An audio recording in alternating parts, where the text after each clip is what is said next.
On Mentor Avenue in Painesville, Ohio, there's an old inn sitting close to the road. White siding, front porch, rooms above a restaurant, and a history that starts simple until you actually try to follow it. Riders Inn has been called a tavern, a public house, a family property, a restaurant, and a hostelry. And somewhere, in all of that, the stories started to gather. A woman remembered as Suzanne, a room named for her, a soldier said to appear near a window, voices, movement, long passageways beneath the building, and stories about what those spaces may have been used for. But old buildings are good at collecting stories. Some are documented, some tradition, some are folklore, and some are just repeated so often they start to sound official. So tonight, we're not here to worship the legend of Riders Inn. We're here to ask what the building actually gives us to work with. Because legends are easy, evidence is harder.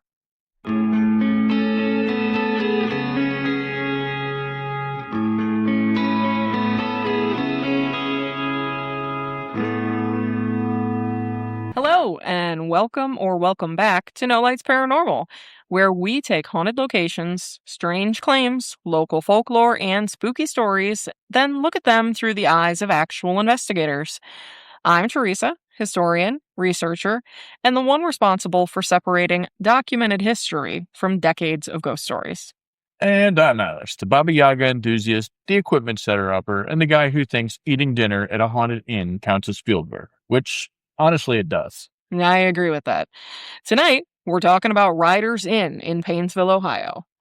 It's a place with more than 200 years of history, a long-standing haunted reputation, and several stories that sound pretty straightforward until you actually start trying to trace where they came from.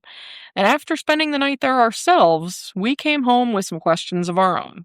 And that's what makes it interesting, because Riders Inn is not just a ghost story. It's still a restaurant. It's still a place people visit.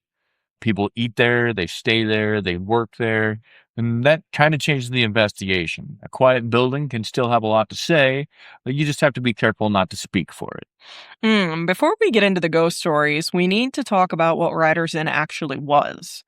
Before the first thing that becomes clear when you research this place is the history and the way that it's layered. It wasn't built as a haunted attraction. It wasn't built as a legend. It started as a simple tavern, a public house, a family property. And like a lot of buildings this old, the dates aren't quite as simple as we might want them to be. You'll see 1812 attached to Riders Inn all over the place, and there's a reason for that. But one of the strongest early accounts we found, published in 1895, says Joseph Ryder first operated a tavern around 1812 in a double log house on State Street. And that's important because it's not the same thing as saying the Riders Inn building we know today was built in 1812.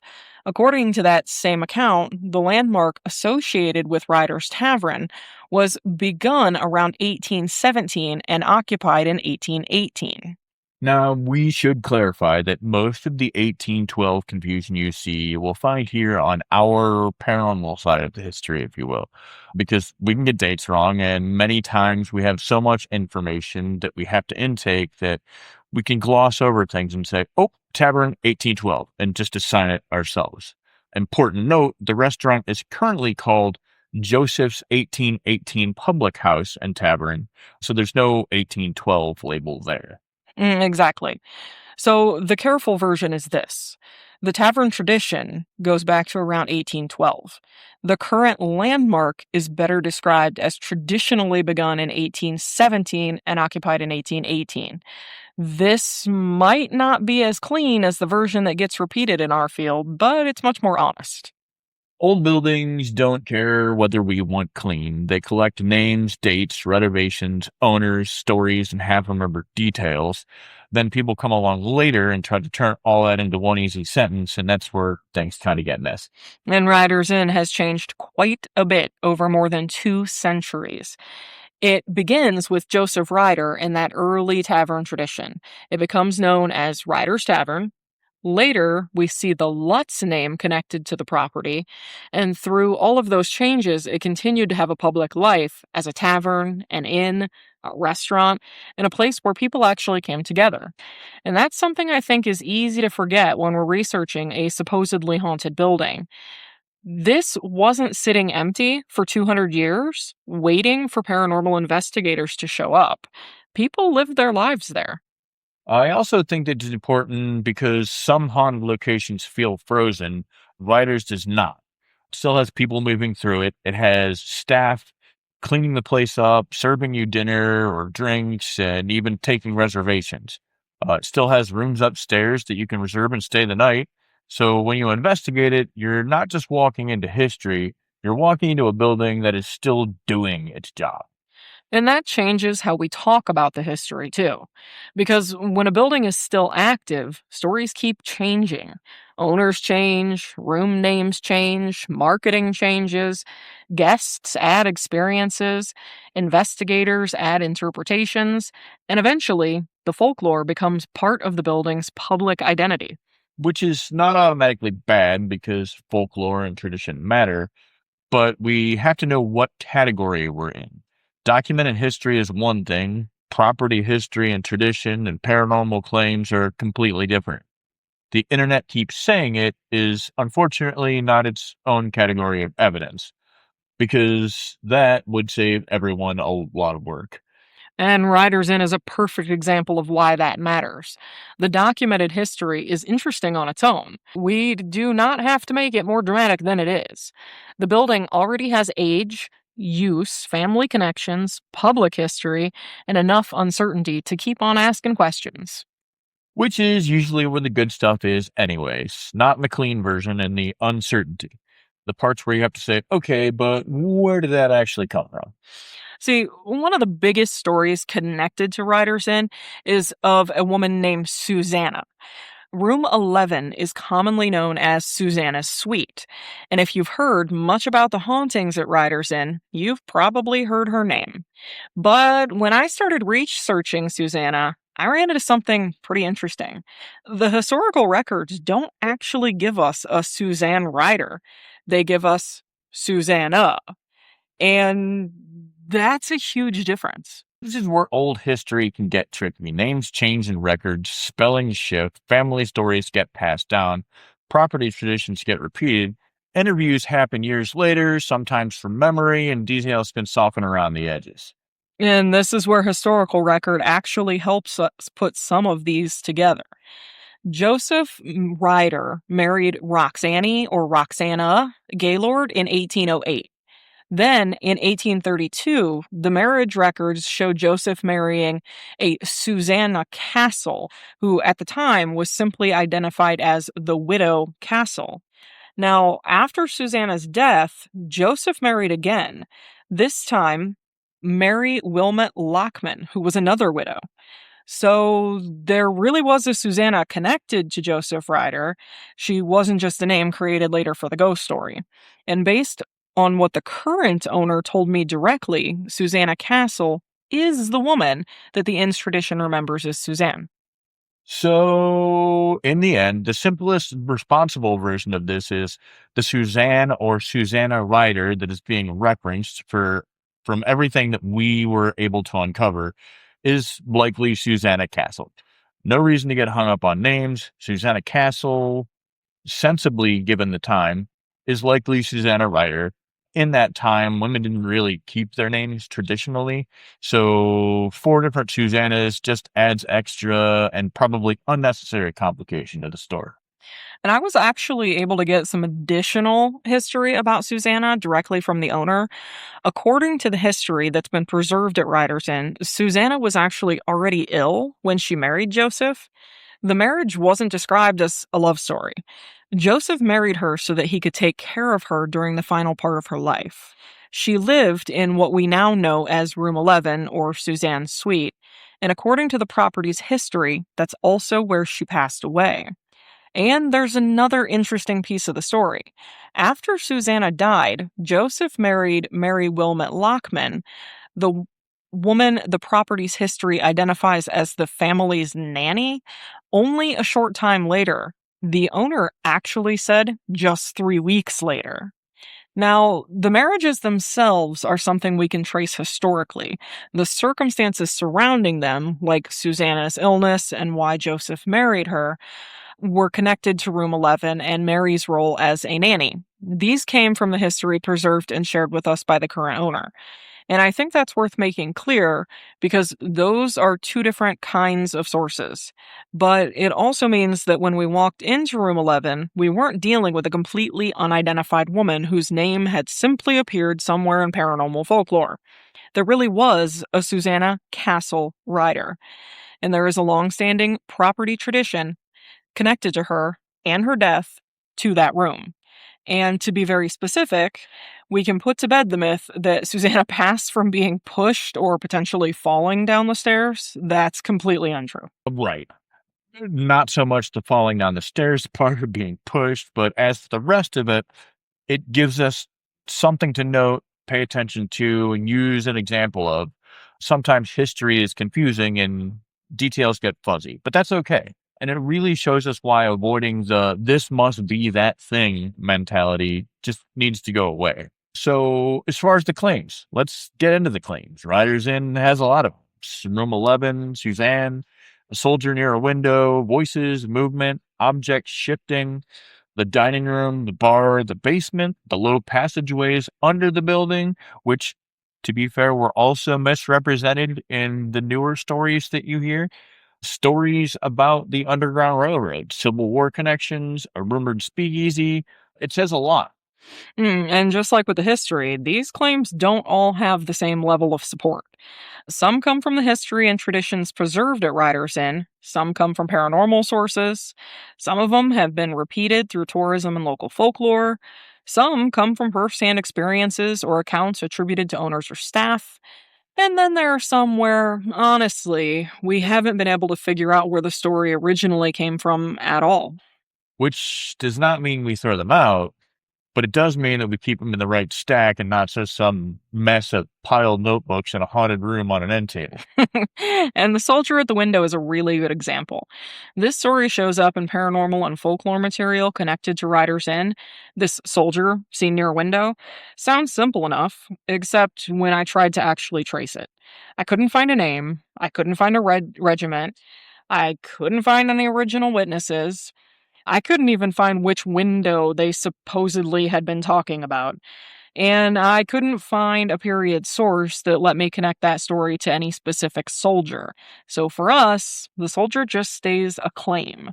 That doesn't mean somebody didn't see something. It just means we don't know what they saw, and we definitely don't know who they saw. Also, very important to mention, some of the elderly paranormal enthusiasts in our age range, and yes, to be clear, I say elderly as a joke, because like I said, our age range, so that includes me as well, is that in that little bit of research, I found mentioned the Shadowlands Index is a site and source. So anybody who remembers back in the day, yes, is in the same Shadowlands web board of haunted places from the early 2000s that claimed Taco Bell down the street in Worcester, Ohio was haunted.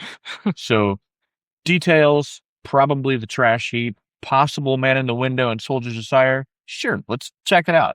But let's also remember that this room has 1,000 windows, not literally, but it sure does feel like it, and sits on Main Street. Not saying they didn't see a figure, but also not saying they didn't see a shadow from a passing car headlight. Mm. And joking aside, that's exactly why something as simple as which window actually matters. If we're going to investigate a claim involving an apparition at a window, I really want to know which window. Was the figure supposedly inside or outside? Was it seen during the day or night? Were there any witnesses standing? What direction were they looking? Could it have been reflected in the glass? And what traffic or exterior lighting could have been involved? Because without those details, we aren't really testing a claim. We're just watching a bunch of windows and hoping something weird happens. Because I saw something by a window is interesting. I saw something by that specific window at this specific time, and the camera had that angle covered while everyone else was accounted for is much better. That is where a story becomes testable. Now, we didn't have such specifics, but we did have 3 cameras covering every window in that room from 3 different angles because that's the kind of specific information you get from Shadowlands in 2001. Another major claim at Riders Inn involves the spaces beneath the building. Before we investigated, I was pretty cautious about this one. The Underground Railroad connection gets repeated a lot, but I wasn't able to find documentation proving that those spaces were actually used for that purpose. All right, so I want to be very specific in sharing and documenting what Trent and I saw here because it had on more than one occasion, and this is where I was talking about earlier, been described to me as 2 very small basements. Yes, the basement was very short, height-wise. Yes, the other size, for people our size, was almost hands and knees to get over there where you couldn't stand up. No, it was not a 2 small room basement. We found 2 areas, one which absolutely resembled a tunnel that went further out than what light could allow us to see. There were wooden planks as floors and probably a hands and knees only accents, which prevented Trent and I from further exploring because we didn't have a headlamp on us, and another under the far side that more resembled a crawl space where the huge air duct was running through it. So it absolutely had access to be used for hiding people, especially prior to, 1980s air ducts. Hmm. The kind of place that immediately makes you understand why people started telling stories about hiding, moving quietly, or a secret passage. Now, one thing that I also want to note was the story about the speakeasy. I didn't notice so traditionally in the speakeasies that I've been to, they've been, like, in a basement and kind of hidden. I didn't notice a place where you could have had a speakeasy in that place. I agree, I did not either. You know, but seeing the space doesn't prove its use, and that distinction really matters. The physical feature exists, but its historical purpose still needs documentation. That's probably the cleanest way to say it. We saw what we seed. Uh, we did not prove the tree. Oh, we saw the seed. We did not prove the tree. Maybe those spaces were used for storage or service access, or as we saw with some of the ductwork later changes, but absolutely goes in the at least very possible stack. But for me, it even borders on likely. Mm. And we have to apply that same standard to the Civil War stories. There are claims that soldiers stayed at Riders Inn, and claims that the building had some kind of a wartime use. But again, we weren't able to find any documentation that would let me stand here and tell you that what happened is historical fact. It might have happened, but may have happened, and we can document that it actually happened are two very different things. So listen, that's not us being killjoys. That's us trying not to become part of the telephone game. And I personally want to remind people that there was another war tied to the area, perhaps even more so than the Civil War, as far as Northeast Ohio is concerned. And that's the Revolutionary War. Riders, the fact that there was a rider in that war, which is situationally more likely than all the other soldiers equal Civil War soldiers automatically. Yeah, yeah, absolutely. And it was actually Joseph Ryder Sr. So the Joseph Ryder that we know who owned the inn, it was his father who actually in the Connecticut land deal acquired the land that the current inn sits on, hundreds and hundreds of acres actually, but that was one of them. I believe it was like 900 acres from what I read, something Yeah, like that. yeah, correct. And when he got that land, it was for moving this direction out of Connecticut, and he had actually joined the army, and from there, after acquiring the land, had moved on up to Michigan, where he actually did join the Revolutionary War forces. So, in short, the point that I was getting at was that I think a lot of us in this field, because it's so prominent and popular in like the mid states region, is to automatically tie soldiers to the Civil War. Mhm. And we just have to remember that there were other wars too. And So when many. you talk about a tavern that was built in 1812, the likelihood is that That's before the Civil War. Maybe this was a Revolutionary War soldier. Yeah, exactly. And that's really where we landed going into Riders Inn. We weren't throwing these stories away. We were turning them into questions. Who was Suzanne? Which window was the soldier seen at? And who was the soldier? What were those spaces beneath the building actually used for? And if we captured voices or movement, could we document enough context around them to actually make them meaningful? Those were things we could investigate. The legends themselves weren't answers. But none of those get to skip the line and become proof just because they sound good.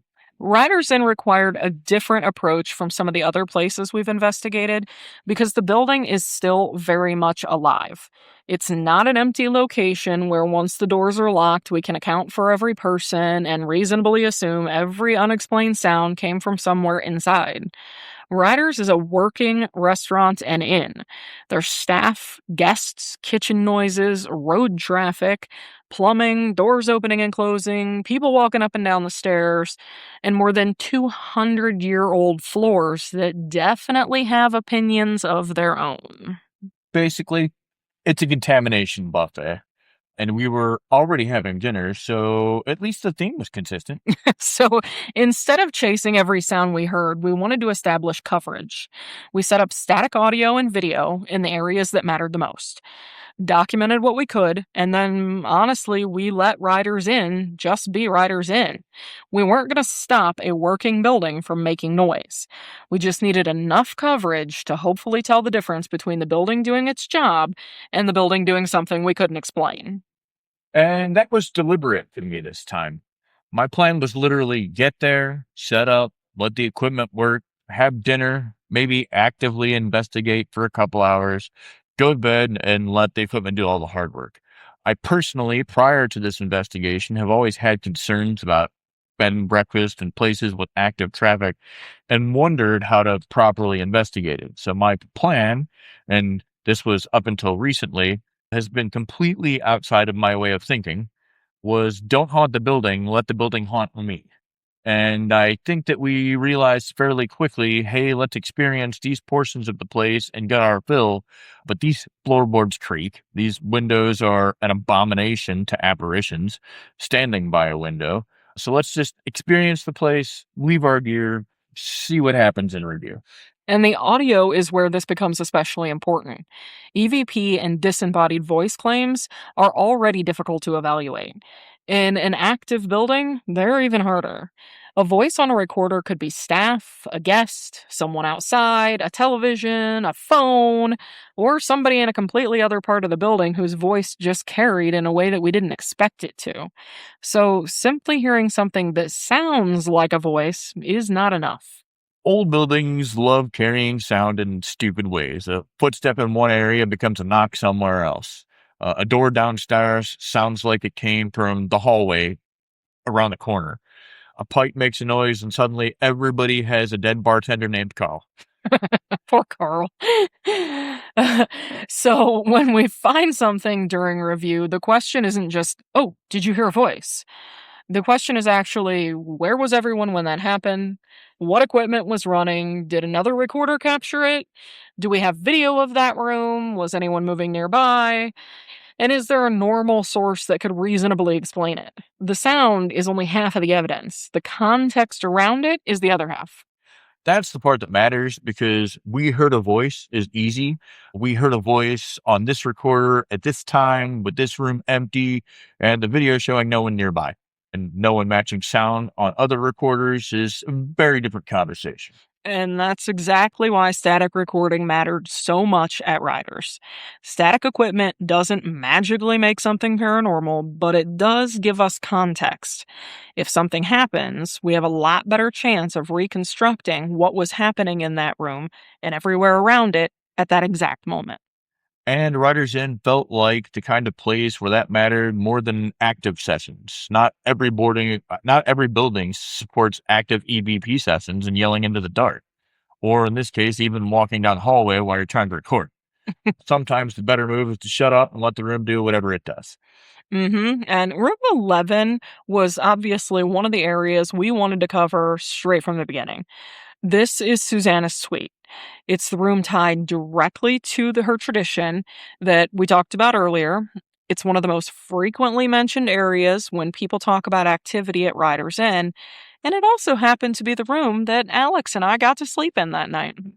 Again, the important thing is to not let the name do all the work. Room 11 being called Suzanne's suite does not prove every strange thing in that room is Suzanne or Suzanne, however you want to say it. It does not even prove the history behind the name is clean, but it does make the room a strong target for controlled recording. It also happened to be the room we called home for the night. And now I'm one of those brick sleepers where when I go, I go. Nothing woke me up all night. Doesn't necessarily mean nothing happened all night. And here's where room 11 gets interesting. As of recording this episode, I admittedly am still working on going through the evidence, but less than 10 minutes into the static recording from room 11, we already had something flagged for review, a possible EVP. I'm deliberately saying possible because we haven't finished ruling everything else out yet, but less than 10 minutes into an overnight recording, that got my attention. Exactly. Possible means put it on the board. It doesn't mean print the shirt. We still have to check timing, who was nearby, what the video shows, what other recorders picked up, what was happening downstairs, whether the sound matches the normal source, whether it was clear enough to matter at all. That's exactly why I'm glad that we had the static setup running. If something shows up while the room is empty, the camera's watching, and your unwakeable ass is sleeping through absolutely everything, that gives us a hell of a lot more to work with than somebody saying, I feel something. And honestly, I like that writers may have done it that way because live in the moment. The night felt quiet, but the recorder may tell a different story. That doesn't make the live experience wrong. It just means investigations have layers. What we experience in the moment is one layer, and what the equipment captured while we were not paying attention is the other layer. One of Writers in One thing that Writers In really made us think about was how we ask questions during EVP sessions. Because paranormal investigators, and we're guilty of this also, we tend to fall back to the same questions everywhere we go. What's your name? Why are you here? Do you like it here? Can you make a noise? And there's nothing necessarily wrong with those questions, but are they actually the best questions we could be asking? I get why people ask them. They're simple, they're familiar, but if I were dead and the 9,000th investigator asked me what my name was, I would probably refuse to answer out of spite. And Riders In is a perfect example of a location where the questions should come from the building. The history is specific, the claims are specific, even the contradictions are specific. So, why would we walk into a place with more than 200 years of its own history and ask the same exact questions that we would ask anywhere else? So instead of walking into room 11 and saying, Suzanne, are you here? Maybe ask, what name should we use? Who is this room named for? Or what do people get wrong about this room? And instead of walking in and immediately asking for a Civil War soldier, we could leave the question open. Which window matters? What was seen here? Was the figure inside or outside? And if there was someone there, who were they? For the tunnel like spaces, instead of assuming the underground railroad connection, we might ask, what was this space used for? Or who came through here? Those questions do not force the legend into the room, they let the story stay open. That may be the best approach for Writers In, because this place is not just haunted by one story, it's haunted by versions of dates, versions of Suzanne, versions of Room 11, versions of tunnels, versions of what people think the building was. So maybe the best question is not, who are you? Maybe it's, what did we get wrong? Exactly. So let's see here. After actually being there, what was your very first impression of Riders Inn? That it was comfortable, which may not be the answer people expect, but it was. It felt like an old inn. Place where you could eat, talk, walk upstairs, put your bag in the room, and understand why people like being there. I agree completely. It did not feel empty. It did not feel abandoned. It felt active in a very average, normal way. I feel like that matters because sometimes paranormal teams walk into a place and immediately start treating it like a haunted stage. Writers did not feel like that to me. It felt like a place that we needed to experience normally, at least at first.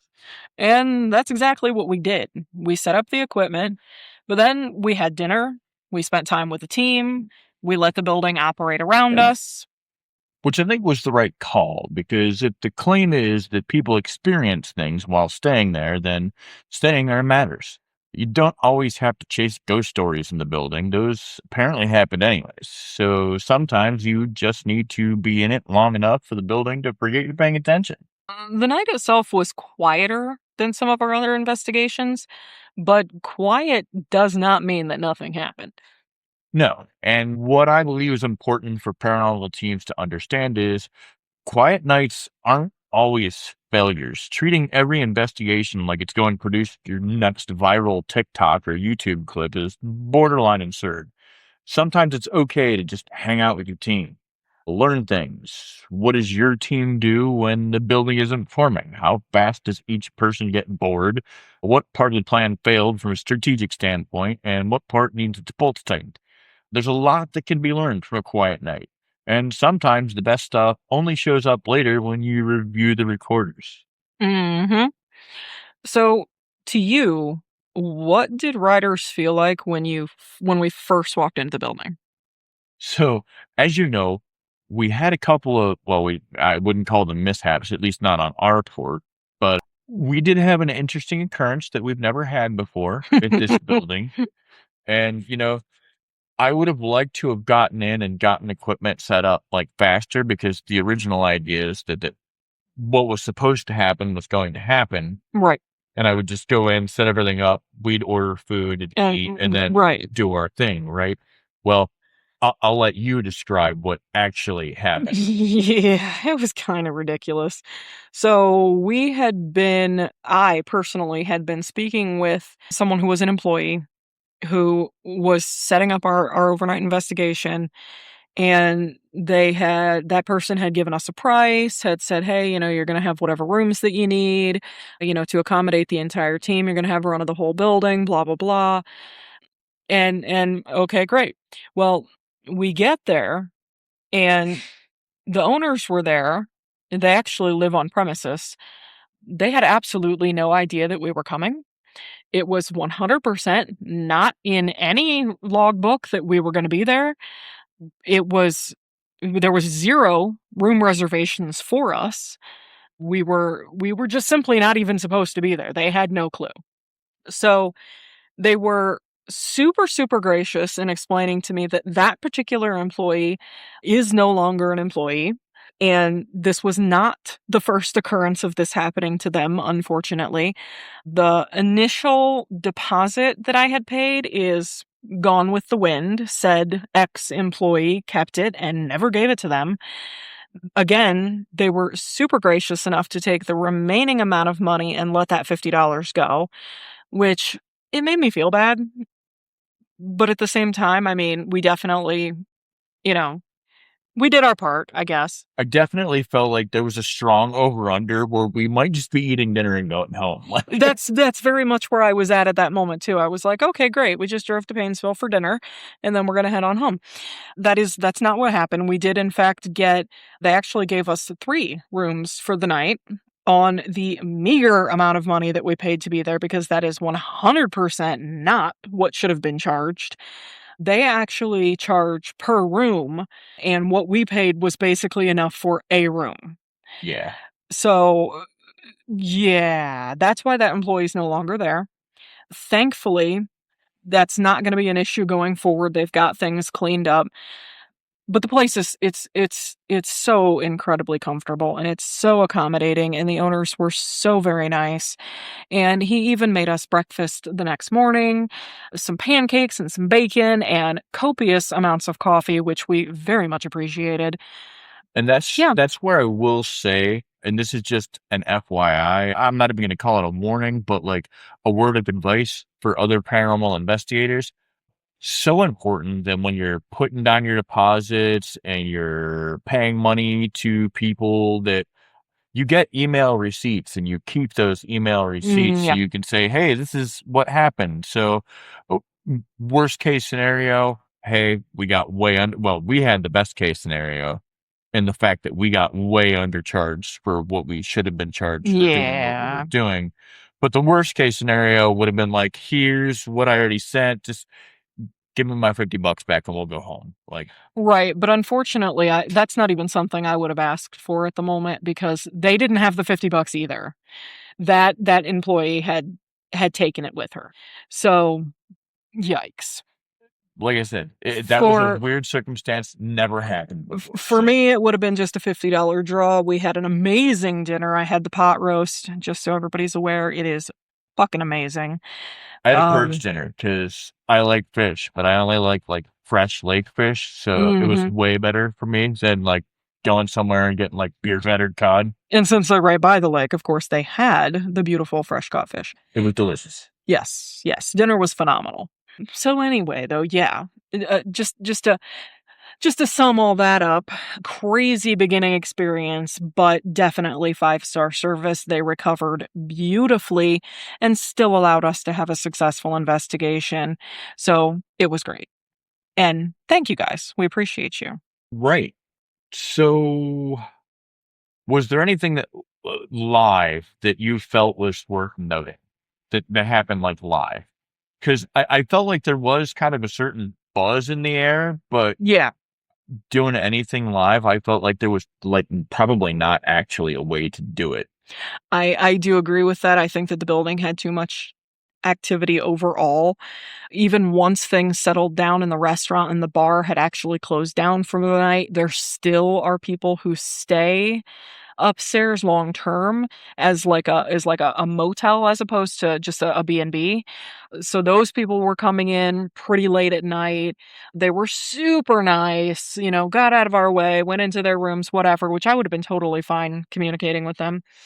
But it just adds a whole layer of too much going on that you can't control. Right. And it being like Route 20, Oh my Mentor Avenue, like god.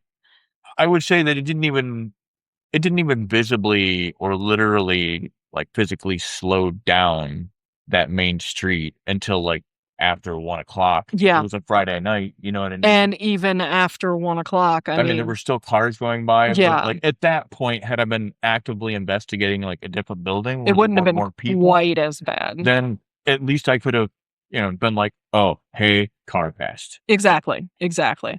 But between, the passerbys and the restaurant guests and the tavern guests and the motorcycles and the cars driving by pounding their radio so hard half the damn building shook, it was it was yeah, yeah. It was interesting. So, Definitely. but yes, to get back to the original question, I do feel like the building has an air to it. It definitely has a bit of a static feel in the back dining room. When we walked in there, I mean, obviously, you walk into a gigantic dining room that is, all dressed up but dark because all the lights are off. Nobody was using it. It's going to have that feel. But as a longtime investigator, you kind of know the difference between the feel of an empty, what might, look like a spooky room versus a room that's got some energy.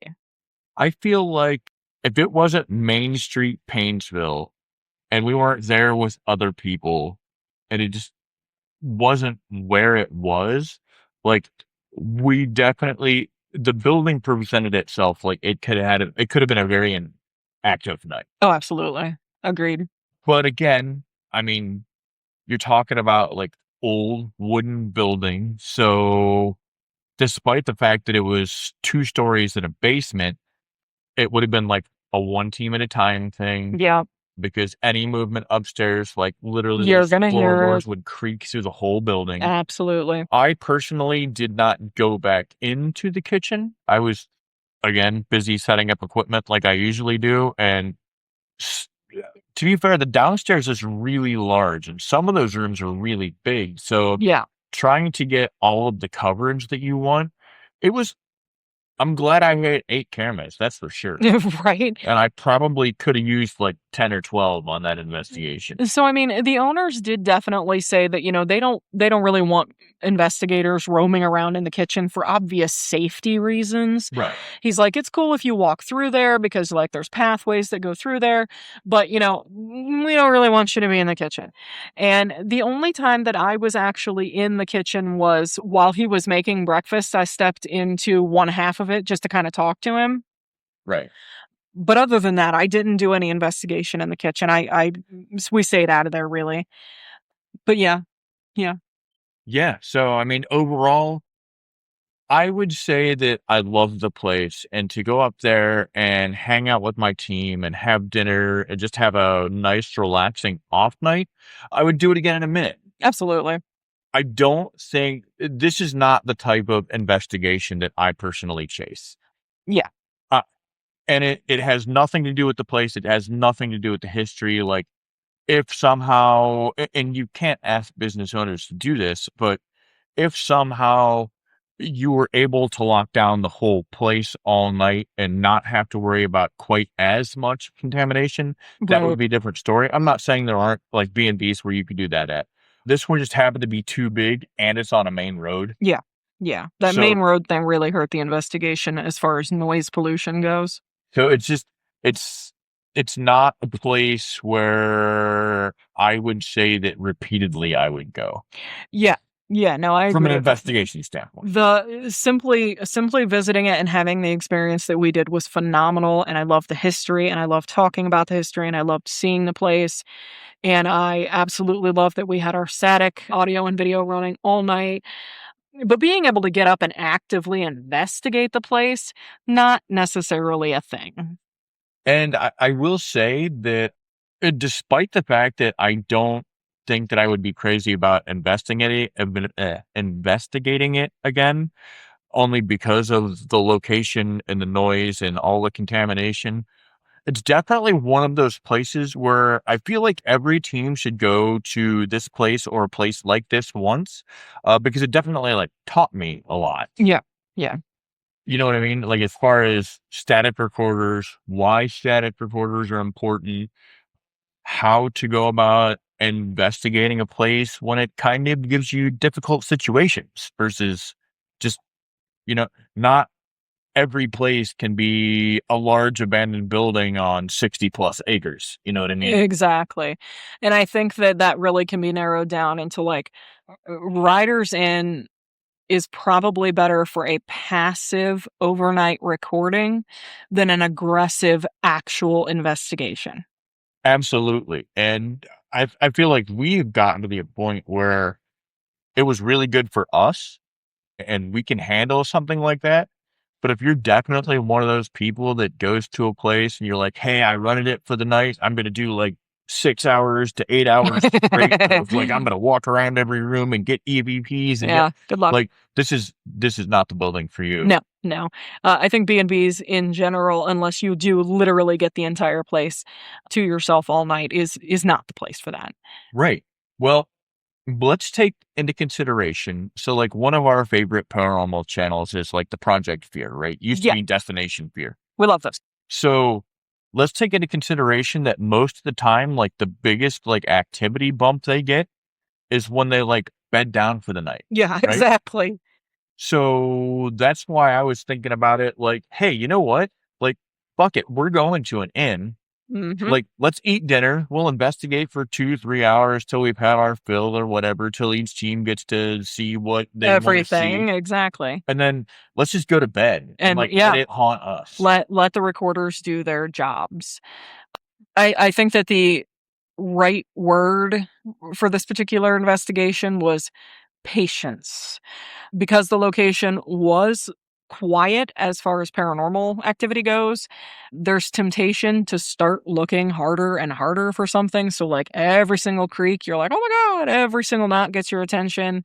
Every little change in the room feels important. And the longer nothing happens, the easier it starts to become to convince yourself that something must be happening.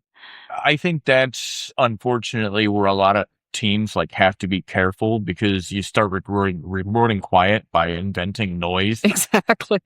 That's where teams get sloppy because everybody wants something to happen, and we do too. Of course we do. But wanting something to happen isn't evidence. There's one of the biggest reasons that I used to like watching, like the old format of Ghost Hunters is because it actually kind of more than any of today's shows showed the true nature of doing an investigation. Yeah. Yeah. Like, there are literally those times where we go somewhere and we're there for 8 hours and, hey, nothing happened, Yeah. alright? Sorry about your luck. It's true. Nothing happened that night. It's so true. So, it's motivation, and motivation needs a leash. Mhm. And I think writers reminded us that an investigation doesn't have to feel intense while you're standing there for it to be worthwhile. Sometimes you leave with a literal baseline. You learn how the building sounds, you learn how the noises travel, you learn what your cameras can actually cover. You find out what parts of your plan work and which ones don't. And sometimes you spend enough time in a place to understand it better than you did when you walked through the door. And that is a successful investigation. Sometimes the value is just spending time in the place, having dinner, talking with your team, walking through the building, seeing tunnels, sleeping in the room, it's and letting the investigation breathe a little. It's still field work. It is, just like eating it. Not every haunted location needs to be treated like a boss fight. Sometimes it's enough to say, "We were here, we listened, we documented what we could. Now let's let the evidence do its job." Yeah, exactly. So if we went back to Ryderson, what would you change? Me? Not a damn thing, actually. The plan was solid. The execution, well, only not solid in the fact that, for one, there were some hiccups in the planning, and two, having never been there before, you basically double your setup time. We can do a return to Madison any time, any day during the year, and having been there 5 times, I know exactly where I'm putting everything. First time places are always usually a crapshoot.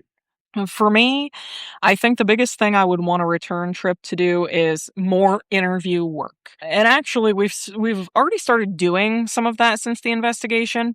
Talking directly to the owners gave me a lot of information about Susanna, her marriage to Joseph, her actual connection to Room 11, and the history that's been preserved about her at the inn. But I do have a few more questions.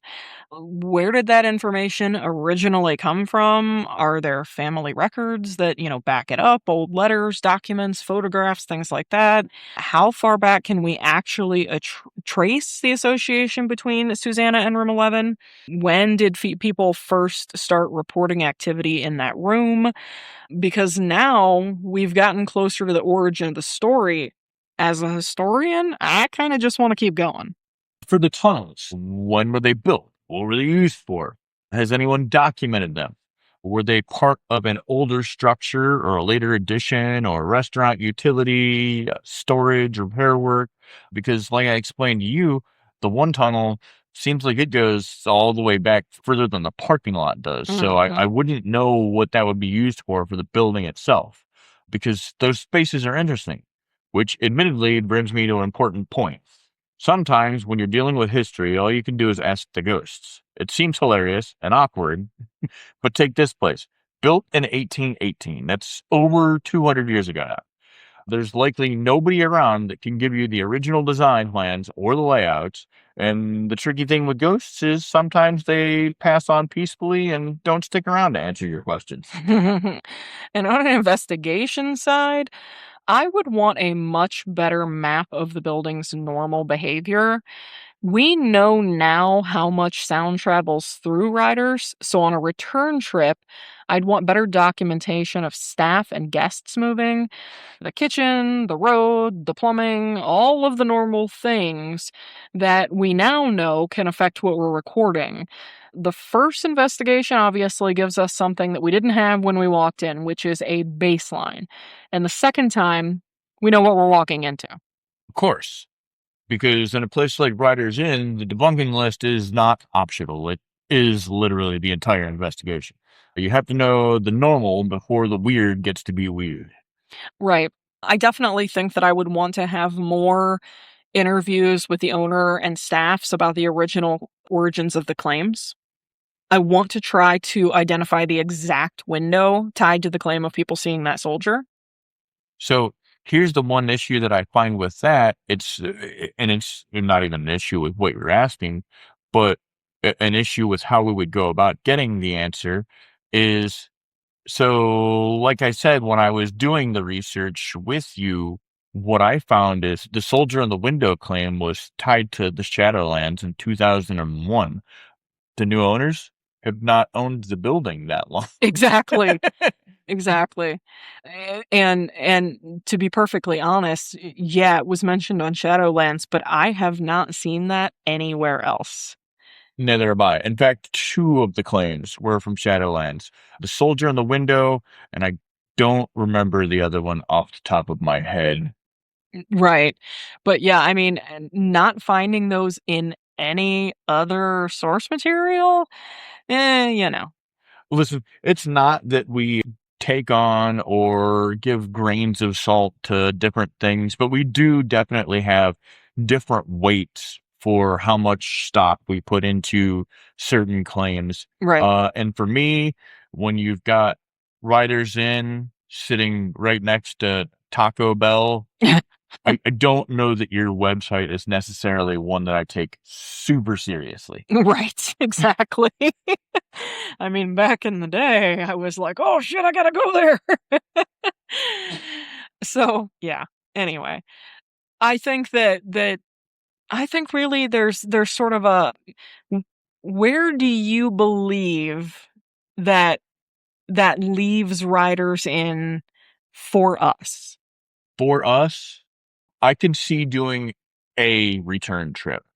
I don't believe that for me it would be multiple return trips, but like maybe a return trip for confirmation. But I mean, as far as it goes, I saw enough that it lends enough credence to give a lot of the stories confirmation. Now, does that mean we got evidence? No, not at all, and not necessarily. But as far as historically some of the stories go, I feel like I saw enough to give a lot of those stories some kind of confirmation. Right. Now, I do despite the fact that we've talked a little bit about, yes, it was awesome, and no, it's not super easy to investigate.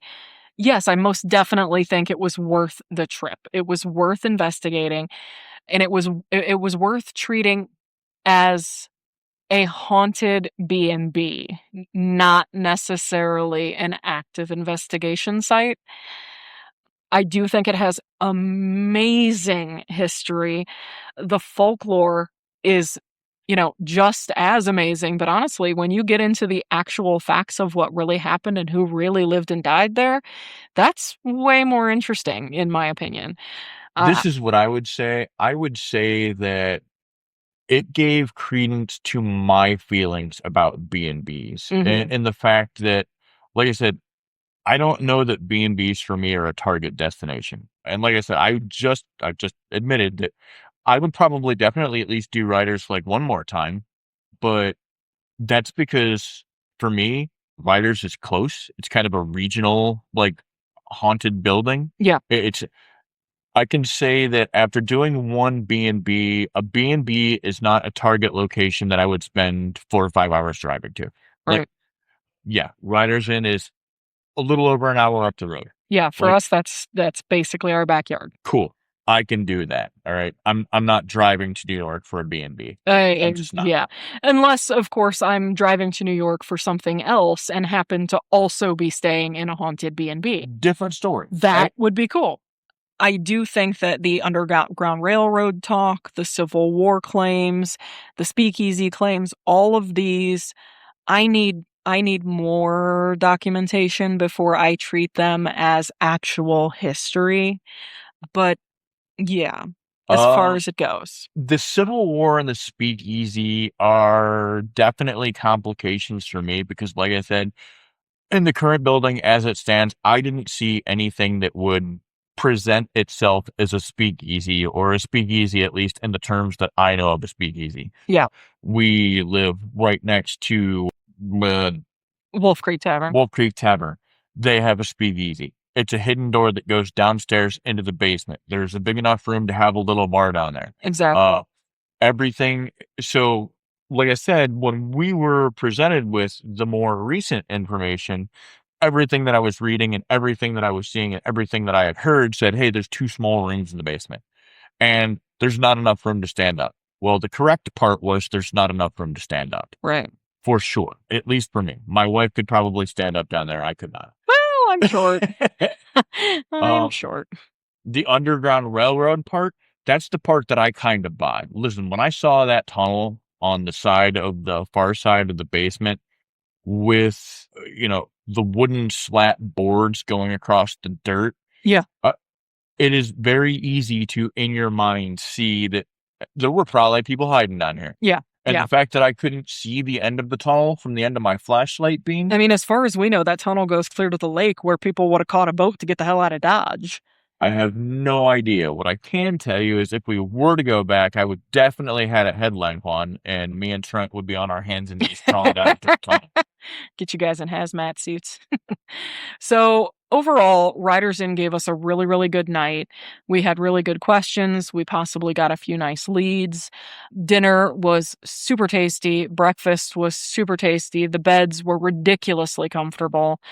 It was kind of fabulous. Exactly. For me, Riders Inn is absolutely worth investigating, but I would not describe our night there as intensely active in person. It was obviously no Anchorage. It was way quieter than that. And honestly, that's okay because it gave it a different kind of investigation. History, dinner, rooms, tunnels, questions, a quiet overnight stay, and possible audio that still has to survive review. Yeah, Riders Inn was absolutely worth investigating, in my opinion. The documented history is a lot more complicated and, frankly, a lot more interesting than the simplified version that just keeps getting repeated over and over. Susanna Castle was a real person, and she was a real wife to Joseph Ryder. He did not murder his wives.